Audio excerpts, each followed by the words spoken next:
శ్రీ సాయి సచ్చరితనే నమః.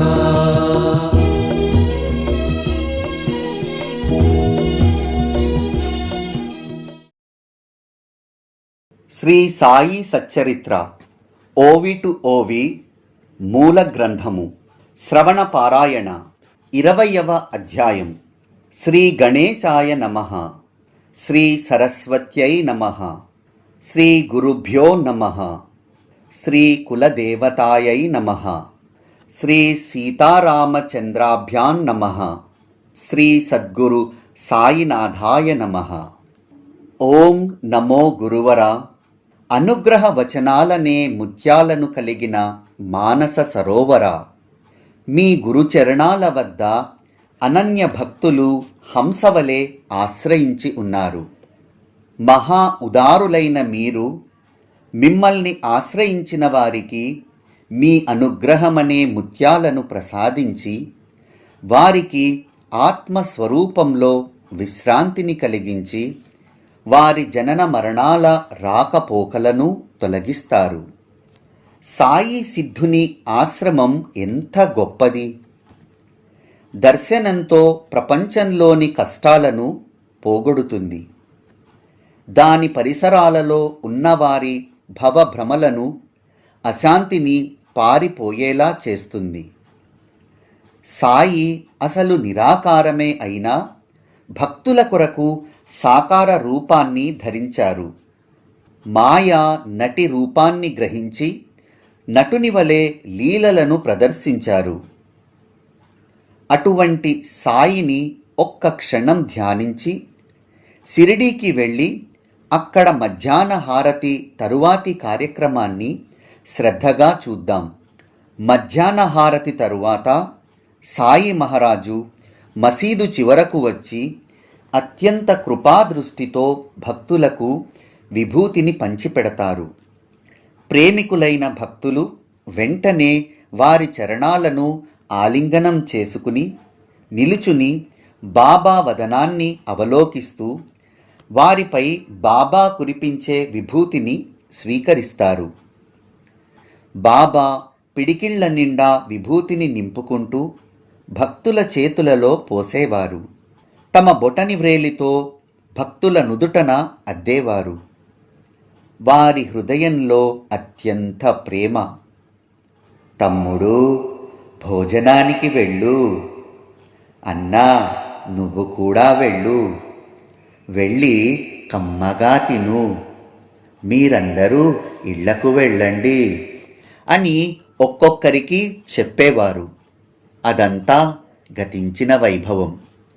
ఇప్పుడు దానిని షిరిడీలో చూడలేకపోయినా ఆయా వేళలందు ఆయా స్థానాలలో నిశ్చలంగా ధ్యానిస్తే అదే కనిపిస్తుంది. ఈ విధంగా సాయిని నఖశిఖ పర్యంతం ధ్యానిస్తూ భక్తిగా వారికి సాష్టాంగ ప్రణామం చేసి కథను కొనసాగిస్తాను. గత అధ్యాయాంతరంలో బాబా పనిపిల్ల ద్వారా వేదశ్రుతి యొక్క అర్థాన్ని వివరించారు అని శ్రోతలకు చెప్పాను కదూ. ఈశావాస్య భావార్థ బోధిని అన్న గ్రంథాన్ని దాసుగను వ్రాయనారంభించాడు.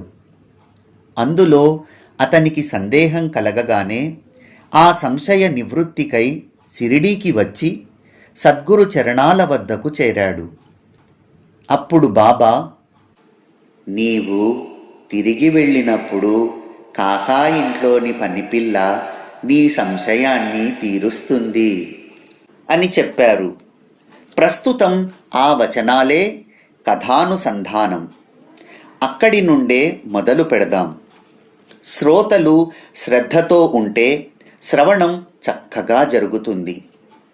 సంస్కృత భాషా జ్ఞానం లేని వారి కోసం దాసుగను ఈశావాస్యోపనిషత్తు అర్థాన్ని మరాఠీ భాషలో ఓవి ఛందస్సులో ప్రతిపదార్థంతో స్పష్టంగా వివరించాలని ఈశావాస్య భావార్థ బోధినిని ప్రాకృత భాషలో సుగమంగా రచించాలన్న సంకల్పంతో ప్రారంభించాడు.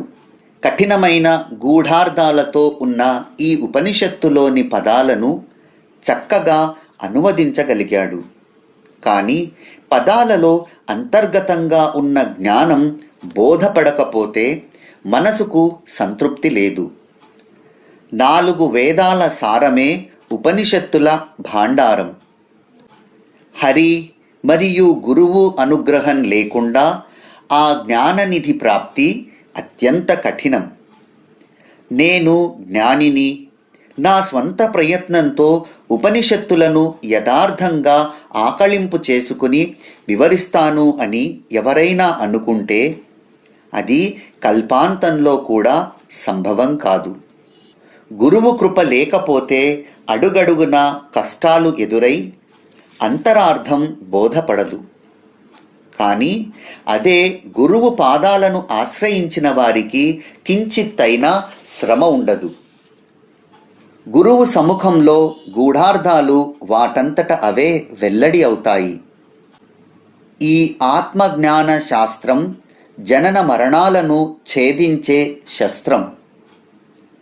నిరభిమానులు, నిస్సంగులు మాత్రమే దీనిని వ్యాఖ్యానించ సమర్థులు.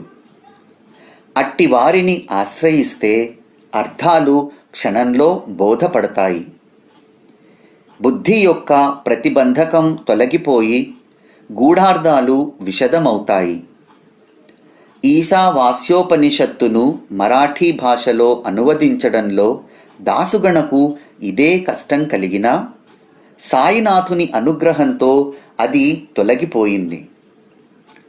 అతని సంస్కృత భాషా జ్ఞానం స్వల్పమే అయినప్పటికీ ఆచార్య విద్యారణ్యస్వామి మరియు సాయిబాబా పాదాలకు వందనం చేసి ఓవి రచనను మొదలుపెట్టాడు. దాసుగణు యొక్క పాలధారావాణికి సాయినాథుని అనుగ్రహమనే పంచదార జోడైంది. అందులోని మాధుర్యాన్ని శ్రోతలు ఒక్క క్షణం స్వీకరించాలి. ఈశావాస్య భావార్థ బోధినిలో అంతర్గతంగా ఉన్న మర్మాలను తెలుసుకోవాలంటే మూల గ్రంథాన్ని అధ్యయనం చేయాలి. ఈ కథను చెప్పటంలో ఉద్దేశం వేరు. ఈ కథను వినండి. తమ భక్తులు గ్రంథాలను అధ్యయనం చేస్తున్నప్పుడు బోధపడని విషయాలను సాయి మహారాజు ఏమీ మాట్లాడకుండానే ఎలా బోధపరిచేవారో గమనించండి. ఈ కథలోని ముఖ్య ఉద్దేశం ఇదే. దీని సారాంశాన్ని శ్రోతలకు విదితం చేయాలని నా కోరిక. మరి శ్రద్ధగా వింటారు కదూ. దాసుగణు చందోబద్ధంగా ఓవిలలో ఈశావాస్యోపనిషత్తుకు టీకా వ్రాశాడు. విద్వజ్జనులు దానిని ఆమోదించి అతనిని గౌరవించారు. అతని మనోభీష్టం నెరవేరింది. కానీ అతనికి ఒక సందేహం ఉండిపోయింది.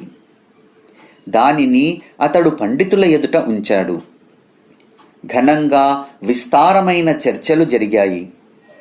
కానీ దానిని ఎవరూ సంతృప్తికరంగా తీర్చలేకపోయారు.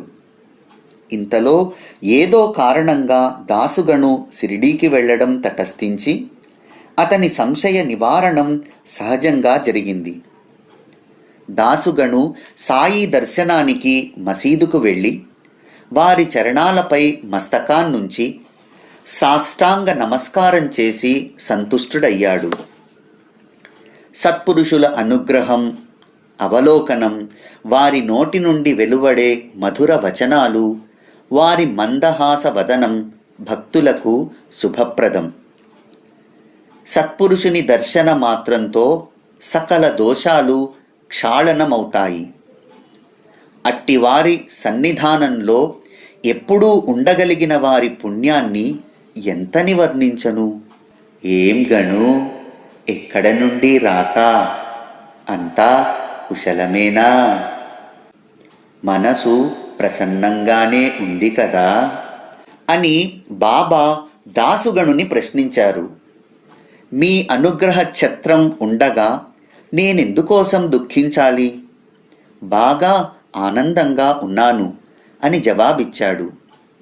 మీకంతా తెలుసు, అయినా లోకాచారంగా అడుగుతున్నారు. మీరు క్షేమ సమాచారాలను ఎందుకు అడుగుతున్నారన్నది నాకు తెలుసు. ఒక కార్యాన్ని నాతో స్వయం ఆరంభింపచేసి అది రంగు రూపాలతో ఒక దశకు వచ్చాక మధ్యలో దానిని ఎవరూ పరిష్కరించలేని సమస్యను తెచ్చిపెడతారు అని చెప్పాడు. అలా ఆ ఇద్దరూ పరస్పరం ముచ్చటించుకుంటూ ఉండగా దాసుగను బాబా చరణ సంవహన చేస్తూ ఈశావాస్య భావార్థ బోధిని గురించి అడిగాడు. బాబా, ఈశావాస్య భావార్థ బోధినిని రచిస్తుంటే నా మనసులో ఏవో సందేహాలు కలిగి కలం ఆగిపోయింది. దానిని విడమర్చి చెప్పండి అని జరిగినదంతా బాబా చరణాల వద్ద మొరపెట్టుకుని తన సంశయాలు తీరటం కష్టమని తెలియజేశాడు. సాయినాథ, ఈశావాస్య ఉపనిషత్ కథ వ్రాయటంలో నా గ్రంథ పరిశ్రమ వృధాయే అని మీకు బాగా తెలుసు. నా సందేహం తీరకపోతే గ్రంథం సరిగ్గా అర్థం కాదు అని విన్నవించుకోగా సాయి మహారాజు అతనిని ఆశీర్వదించి, నీవు నిశ్చింతగా ఉండు, ఇందులో కఠినమైనది ఏముంది? నీవు ఎక్కడ నుండి వచ్చావో అక్కడికి మరలా వెళ్ళినప్పుడు కాకా పని మనిషి నీ సందేహాన్ని తీరుస్తుంది అని చెప్పారు. కాకా అంటే భావు సాహెబ్ దీక్షితు, బాబాకు ప్రేమమయ భక్తుడు. కాయ వాచ మనస ఎప్పుడూ గురుసేవలో ఉండేవాడు. ప్రసిద్ధి చెందిన బొంబాయి పట్టణానికి కొంత దూరంలో పార్లే అన్న ఊళ్ళో ఈ హరి ఉంటాడు. అతని అసలు పేరు హరి. అది అమ్మా నాన్న పెట్టిన పేరు. జనులు అతన్ని బాపు సాహెబ్ అని పిలిచినా బాబా వద్ద అతనికి మూడో పేరు. బాబా కాకా మహాజనిని బడే కాకా అని, నిమోంకరుని ముసలి కాకా అని, భావు సాహెబ్ను కుంటి కాకా లేదా బొంబాయి కాకా అని కూడా పిలిచేవారు. తల్లిదండ్రి ఒక పేరు పెడతారు, రాశిని బట్టి మరో పేరుంటుంది, ముద్దుగా మరో పేరుతో పిలుస్తుంటారు. ఇలా అనేక రకరకాల పేర్లు. సాయి మహారాజు చిత్రమైన పేర్లు పెట్టేవారు. ఆ పేర్లతోనే ఎప్పుడూ వారు చలామణి అయ్యేవారు. వానిని భక్తులు ప్రేమగా బిరుదువలె తలిచేవారు. ఒకసారి భిక్షు, ఒక్కోసారి కాకా అంటూ బాబా వేసిన ముద్రతోనే దీక్షితు షిరిడీలో కాకా అని ప్రసిద్ధుడయ్యాడు. కాకా పనిమనిషి సంశయాన్ని ఎలా తీర్చగలదా అని దాసుగణుకు మరియు అందరికీ కూడా ఆశ్చర్యం కలిగింది. పనిమనిషే కదా, ఆమెకు అంత శాస్త్రజ్ఞానం ఉంటుందా? ఏం వింత! ఇదంతా విచిత్రంగా ఉంది. వేద శృతి యొక్క ఉత్పత్తి జ్ఞానం ఎక్కడా? పనిపిల్ల జ్ఞానం ఎక్కడా? సాయి మహారాజు పరిహాసం చేశారని జనులు అనుకున్నారు. బాబా కేవలం వినోదానికే అలా అన్నారని అందరికీ అనిపించింది. కానీ బాబా వినోదంగా చెప్పినా అది సత్యమే అవుతుందని దాసుగణకు అనిపించింది. బాబా అన్న మాటలు విని అవి ఊరికే పైపైకి అన్న మాటలు అని అందరికీ అనిపించింది. కానీ దాసుగణుకు అవి సత్యమని తెలుసు. వారి మాటలలో ఏ లీల ఉందో చూడాలని భక్తులు ఆతురపడ్డారు. అది వినోదానికి పలికిన వాణి కావచ్చు, కాకపోనూవచ్చు. కానీ అది ఏ కారణం లేకుండా ఎన్నటికీ ఉండదు. బాబా పలికిన ఒక్కొక్క అక్షరంలోనూ అర్థం అనే నిధి ఉంటుంది. వారు తమ నోటితో చెప్పినవి ఏవైనా అవి ఒట్టి మాటలు కావు, అవి బ్రహ్మలిఖితాలు. ఒక్క అక్షరమైనా వృధా కాకుండా సమయానికి సరిగ్గా కార్యాన్ని సాధిస్తాయి అని దాసుగణకు బాగా నమ్మకం. వారి వారి భావాన్ని బట్టి, విశ్వాసాన్ని బట్టి ఫలితం కలుగుతుంది. భావన ఎలా ఉంటే ఫలితం అలా ఉంటుంది. విశ్వాసం ఎంతగా ఉంటే బలం కూడా అంతగా ఉంటుంది. అంతఃకరణం ఎంత ప్రేమమయంగా ఉంటే వారి జ్ఞానం కూడా అంత నిర్మలంగా ఉంటుంది. బాబా జ్ఞానులకు శిరోమణి. వారి వాణి అసత్యం కాదు. వారు తమ భక్తుల కోరికలను నెరవేరుస్తానని ప్రతిజ్ఞబూనారు. గురు వచనాలు అసత్యం కావు. ఈ కథను బాగా మనసు పెట్టి వినండి. భవభయ బాధలన్నీ హరించుకొని పోయి సాధనా మార్గంలో ప్రవేశిస్తారు. దాసుగను పార్లేకు చేరుకుని కాకాసాహెబు దీక్షితు ఇంటికి వెళ్ళాడు.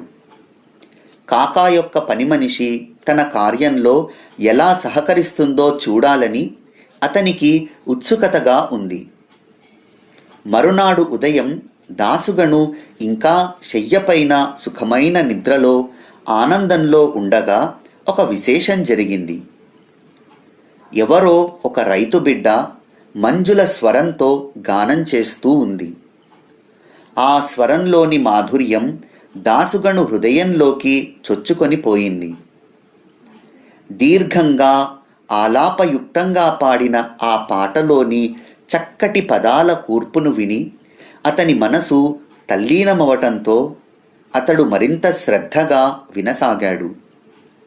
శబ్దానికి మెలకువ కలిగిన వెంటనే పాటలోని అర్థాన్ని శ్రద్ధగా వినేసరికి అతని మనసు ప్రసన్నమైంది. చక్కటి స్వరంతో ఇంత శ్రావ్యంగా పాడే ఈ అమ్మాయి ఎవరై ఉంటుంది? ఈశావాస్యోపనిషత్తులోని చిక్కు సమస్యను తీర్చేది ఈ అమ్మాయేనా? బాబా చెప్పిన పనిపిల్ల ఈమెనా? సంస్కారం లేని వాణి నుండి వేదశ్రుతికి అర్థాలు తెలియజేసిన పిల్ల ఎవరో చూడాలని అనుకుని బయటికి వెళ్ళి చూడగా నిజంగా ఒక రైతు బిడ్డ కాకా ఇంట్లో మోరీ వద్ద అంట్ల గిన్నెలు తోముతూ ఉంది. వాకబు చేయగా ఆ పిల్ల దీక్షితు ఇంట్లో నామ్యా అనే నౌకరు చెల్లెలు అన్న విషయం తెలిసింది. ఈమె కాకా పని మనిషి. ఈమె గానం ద్వారానే దాసుగను సంశయం తొలగింది. ఎనుబోతు నోటి నుండి వేద పఠనాన్ని చేయించగల సత్పురుషులు ఏం చేయలేరు? అలా ఆ పిల్ల యొక్క గానంతో దాసుగను మనసుకు తృప్తి కలిగింది. బాబా పరిహాసంలోని మహిమ అందరికీ తెలిసి వచ్చింది. దాసుగను కాకా ఇంట్లో పూజ గదిలో దేవుని పూజకు కూర్చొని ఉండగా ఈ పాటను విన్నాడని కొందరంటారు. ఏమైనా కాని తాత్పర్యం ఒక్కటే. సాయి మహారాజు తమ భక్తులకు అనేక మిషలతో ఎలాంటి శిక్షణను ఇచ్చేవారో అవలోకించండి. మీ మీ ప్రదేశాలలో కూర్చుని నన్ను అడగండి. ఊరికే అరణ్యాలలోనో లేక ఎక్కడెక్కడో వ్యర్థంగా తిరగడమెందుకు? మీ జిజ్ఞాసను నేను తీరుస్తాను. నాపై విశ్వాసముంచండి. నేను అన్ని ప్రదేశాలలో వ్యాపించి ఉన్నాను. నేను లేని ఖాళీ చోటు లేదు. భక్తుల భవాన్ననుసరించి ఎక్కడైనా సరే, ఎలా అయినా సరే ప్రకటమవుతాను అని చెప్పేవారు. 8 ఏళ్ల వయసు గల పనిపిల్ల చిరిగిపోయిన గుడ్డ ముక్కను నడుముకు చుట్టుకుంది. అయినా నారింజ రంగు చీర అందాన్ని వర్ణిస్తూ చక్కని స్వరంతో పాట పాడసాగింది. ఆ జరీ చీర ఎంత గొప్పగా ఉంది! చీర అంచు ఎంత అందంగా ఉంది! దాని కొంగు ఎంత ఆకర్షణీయంగా ఉంది అని పాడటంలో ఆ పిల్ల లీనమైపోయింది. కడుపు నిండా తినడానికి తిండి లేదు. ఒంటి నిండా కప్పుకోవడానికి పాత బట్ట కూడా లేదు. అయినా ఎవరిదో నారింజ రంగు చీరను వర్ణిస్తూ ఆ పిల్ల సంతోషంగా కనిపించింది.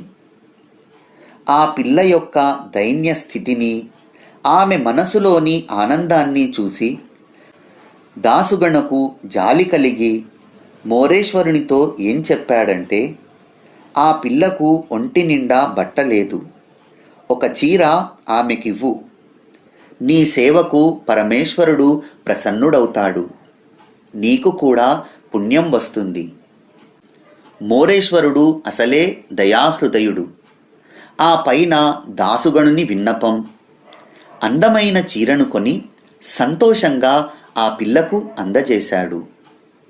రోజు సద్దన్నం తినేవారికి పంచభక్ష్యాలు లభించినట్టుగా ఆ చీరను చూచి ఆ పిల్ల చాలా సంతోషించింది. మరునాడు ఆ చీరను కట్టుకుని గిరగిరా తిరుగుతూ ఆనందంగా ఆడుకుంది. ఆమె ఇతర పిల్లల కంటే గొప్పగా కనిపించింది. ఆ చీరపై ఎంత ప్రేమ! ఆమె మరునాడు కొత్త చీరను దాచుకుని మునుపటి వలె చింకి గుడ్డను కట్టుకుంది. అయినా అసంతృప్తిగా అగుపించలేదు. కొత్త చీర కట్టుకోలేదు. అయినా భావన మారటం వలన మునుపటి ఆమె దైన్యస్థితి తొలగిపోయినట్లుగా దాసుగుణకు అనిపించింది. ఆ పిల్ల కొత్త చీరను ఇంట్లో దాచుకుని చింకి గుడ్డను కట్టుకుని వచ్చినా ఆమె మనసులో కొత్త చీర కట్టుకోలేదన్న బాధ లేదు, లోటు లేదు. పేదరికం వలన పాత బట్టలు కట్టుకున్నా బాగా ఉన్నప్పుడు కూడా అట్లే చేయటం, దీనిని పేదరికం గౌరవంగా తిరగటం అని అంటారు. మనసులోని భావాన్ని బట్టి సుఖ దుఃఖాలు. దాసుగణ యొక్క సమస్య ఈ విధంగా తీరగా అతనికి ఈశావాస్యోపనిషత్తు యొక్క సారాంశం తెలిసి దాని అర్థం వెంటనే బోధపడింది. ఈ బ్రహ్మాండమంతా పరమేశ్వరునిచే వ్యాపింపబడి ఉన్నప్పుడు మరి అతడు లేని ఖాళీ స్థలం ఉన్నది అని ఎవరనుకుంటారు? పరబ్రహ్మ పూర్ణం. ఈ జగత్తు కూడా పూర్ణం. పూర్ణ బ్రహ్మ నుండి పూర్ణ జగత్తు ఉద్భవించింది. పూర్ణం నుండి పూర్ణం తీసివేస్తే పూర్ణమే మిగులుతుంది. పనిపిల్ల యొక్క పేదరికం ఈశ్వరుని అంశం. చింకి చీర కూడా ఈశ్వరుని అంశం. దాత, దానం, దేయం వీని అన్నింటిలోనూ ఒకే ఈశ్వరుడు నిండి ఉన్నాడు. నేను, నాది అన్న భావాన్ని పారద్రోలి ఎప్పుడూ నిరభిమానంగా ఉంటూ దేనిని అభిలషించకుండా సుఖాలను త్యాగపూర్వకంగా అనుభవించాలి. ఇటువంటి బాబా యొక్క అమోఘమైన వాణి అనేకులకు అనుభవమైంది. బాబా శరీరమున్నంత వరకు సిరిడీ విడిచి వెళ్ళకున్నా వారు జనుల మధ్యలో కానీ లేక నిర్జన ప్రదేశాలలోనో ప్రకటమవుతారు. ఒకరికి మచ్చిందర్ కొండపైన, మరొకరికి ఎక్కడో ఏదో పట్టణంలో కొల్హాపూర్లోనో, షోలాపూర్లోనో, రామేశ్వరంలోనో వారి ఇచ్ఛానుసారం ప్రకటమవుతారు. ఒకరికి పైకి కనిపించే రూపంలో, మరొకరికి జాగ్రత్తావస్థలోనో స్వప్నావస్థలోనో దర్శనమిచ్చి రాత్రింబవళ్ళు భక్తుల కోరికలను తీర్చుతారు. ఇటువంటి అనుభవాలు ఒకటి రెండు కావు, ఎన్నని వర్ణించను. వారు నివసించేది సిరిడిలోనే అయినా వారు ఎవరికీ తెలియకుండా ఎక్కడికైనా వెళ్ళగలరు. ఈ పిల్ల ఎవరు? ఎవరి బిడ్డ? పేదరికంలో ఉన్న పని మనిషి. ఆమె నోటి నుండి సహజంగా నారింజ రంగు చీరపై గానం వచ్చింది. ఏదో సందేహం కలిగి బాబాను ప్రశ్నించడం, ఆ సందేహాన్ని కాకా ఇంట్లోని పని మనిషి తీర్చడం, ఇదంతా మాయారచన కదూ. కాకా ఇంట్లో ఒక పని మనిషి ఉంటుందని, ఆమె భవిష్యత్తులో పాట పాడి శృతి అర్థాన్ని బోధిస్తుందని బాబాకు ముందుగానే ఎలా తెలుసు? కానీ అలా జరిగింది మాత్రం వాస్తవం. దాసుగణుకు ఆశ్చర్యం కలిగింది. అతని సందేహం తీరి ఈశావాస్యోపనిషత్తు బాగా బోధపడింది. అసలు ఈ గొడవంతా ఎందుకు? బాబా స్వయంగా తమ నోటితో ఆ సందేహాన్ని అక్కడే తీర్చేయచ్చు కదా అని శ్రోతలకు సందేహం కలుగుతుంది. నిజమే, అలా అక్కడే చేయవచ్చు. కానీ ఈశావాస్యోపనిషత్తులోని మహిమను ఎలా తెలుసుకుంటారు? పరమేశ్వరుడు ఆ పిల్లలో కూడా వ్యాపించి ఉన్నాడని బాబా తెలియజేశారు. ఉపనిషత్తులన్నింటి ధ్యేయం ఆత్మ యొక్క యథార్థ జ్ఞానాన్ని నిరూపించడం. ఇదే మోక్ష ప్రాప్తి కొరకు పాటించాల్సిన నియమాల వివరణ. గీతార్థ ప్రవచనం కూడా ఇదే. ప్రాణులు వేరువేరుగా ఉన్నా ఆత్మ అభిన్నం. ఆత్మకు కర్తృత్వ భోక్తృత్వాలు లేవు. ఆత్మ ఎప్పుడూ పవిత్రం. ఆత్మకు కర్మాచరణ లేదు. ఆత్మకు పుణ్య పాపాలు ఉండవు. నేను ఉచ్చమైన బ్రాహ్మణ జాతీయుణ్ణి, ఇతరులు నాకంటే నీచ కులస్థులు అన్న భేదభావమున్నంత వరకు కర్మాచరణ అవసరం. నేను ఏ ఆకారం లేకుండా అంతటా ఒకేలా వ్యాపించి ఉన్న ఆత్మను, నాకంటే వేరు ఎవరూ లేరు, అన్నింటిలోనూ నేనే వ్యాపించి ఉన్నాను అని తెలుసుకోవడం ఆత్మజ్ఞానం.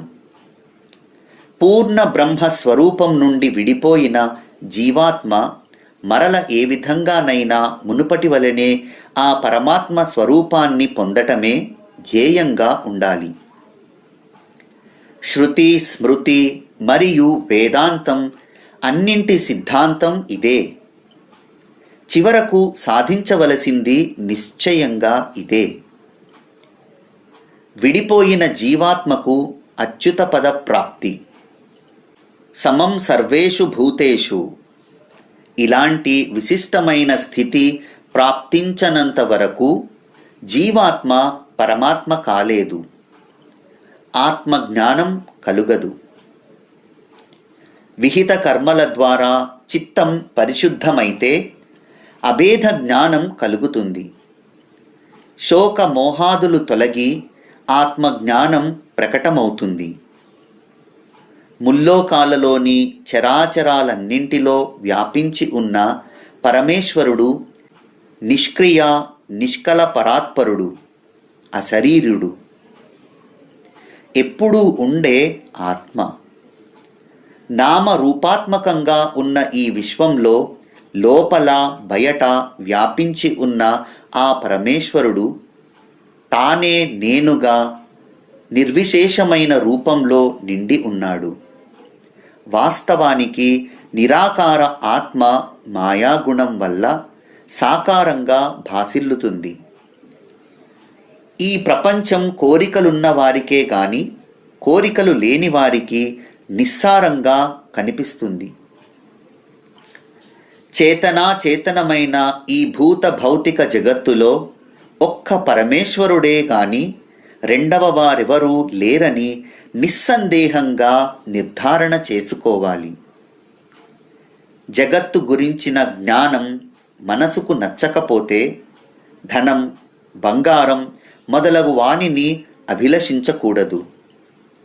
ఇది కూడా వీలు కాకపోతే కర్మలు చేయటమే మన పని అని తెలుసుకుని 100 ఏళ్ళు జీవితాంతం కర్మలనే చేస్తుండాలి. ఆ కర్మలైనా తమ తమ వర్ణాలకు, ఆశ్రమాలకు ఉచితమైన కర్మలను శాస్త్రాలలో చెప్పిన రీతిగా అనుష్ఠాన సహితంగా అగ్నిహోత్రాది నిత్య విహిత కర్మలను ఆచరిస్తే అంతఃకరణం పరిశుద్ధమవుతుంది. చిత్తశుద్ధికి ఇది ఒక మార్గం. రెండవది సర్వసంగ పరిత్యాగం. ఈ జ్ఞాన యోగాన్ని ఆశ్రయించకపోతే కేవలం కర్మలనే అనుభవించవలసి వస్తుంది. ఎవరికి ఏ అర్హత ఉన్నదో తెలుసుకోగలిగిన వారు అందరికీ బ్రహ్మ విద్యను, ఉపనిషత్తుల జ్ఞానాన్ని ఇవ్వగలరు. మనసులో అభేదభావం కలగనంత వరకు ఉపనిషత్తుల జ్ఞానం పదాల వరకే పరిమితం. అయినా అటువంటి శాబ్దిక జ్ఞానం కూడా అవసరం. కారణం, జిజ్ఞాసువులు ముందు దానినే అడుగుతారు. అందువలననే బాబా పనిపిల్ల చెబుతుందని దాసుగణుని పార్లేకు పంపారు. బాబా స్వయంగా ఈ బోధను చేసేవారే కాని తరువాతి సంఘటన సంభవించేది కాదు. ఏకమేవాద్వితీయం అని వారు చెప్పదలచిన లీల అతనికి అర్థమయ్యేది కాదు. కాకా యొక్క పని మనిషి నేను కాక మరెవరు? ఆమె రూపంలో నేనే ఆ జ్ఞానాన్ని బోధించానని ఈశావాస్య అన్న పదానికి అర్థాన్ని వివరించారు. పరమేశ్వరానుగ్రహం లేశమైనా లేకపోయినా, ఆచార్యుల యొక్క విశేషమైన అనుగ్రహం లేకపోయినా ఆత్మజ్ఞానానికి ప్రవేశం లేదు. సిద్ధుల ఉపదేశమే అవసరం. ఆత్మను ప్రసాదించేవి మరియు సర్వత్రా నేనే, నేను కాక ఎక్కడా ఎవరూ లేరు అని తెలిపే శాస్త్రాలను మాత్రమే శ్రవణం చేయాలి. అలా ఆత్మతత్వం గురించి వివరంగా తెలిపిన తరువాత ఎవరు నేను ఆత్మను, అన్యుణ్ణి కాను అని అనుసంధానం చేస్తారో వారికే ఆత్మ ప్రసన్నమవుతుంది.